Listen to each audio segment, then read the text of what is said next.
lahat. Haba naman ang boses mo. Kalalaya ko lang po pansamantala. Maraming salamat po dun sa mga taong nagmalasakit at tumulong sa akin. Maraming salamat po dun sa mga taong patuloy pong sumusuporta sa akin. Maraming salamat po sa inyo.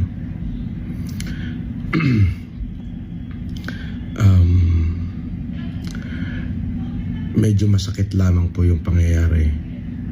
Siyempre sa parte ng aking mga anak ay talaga pong masakit nga naman po na sa ganong kababaw po lang na kaso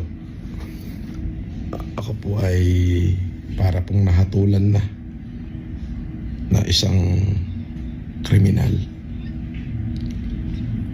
Sakit. Ako po ay may pagkakamali, maaari, at tama naman po yung ginawa nila na ako ay hulihin, sapagkat yun naman po ay bahagi ng kanilang trabaho. Ngunit po yung ako naman po ay ipinahiya nila na para bagang tinalupan na ho nila ako ng buhay. Kawawa naman. Kawawa naman sa Kuragi. Ikaw ba yan? Sa Kuragi. Wawa naman. Tinalupan daw siya ng buhay. Ay nako. Na para bagang tinalupan na ho nila ako ng buhay.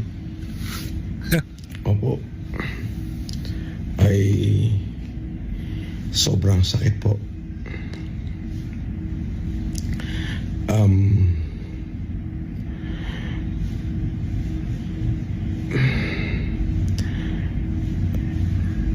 Natakalan ka ba? Para ho doon sa mga kapulisan, hindi na po ako magkakaso sa inyo. Bait. Pinagpapasa-Diyos ko na lang ho. Hindi ako Maaaring sanay. kayo po ay sumusunod lamang. At dun sa PNP, kung ako po ay nakagawa ng pagkakamali dahil po dyan sa kumalat na litrato ng pagsusuot ng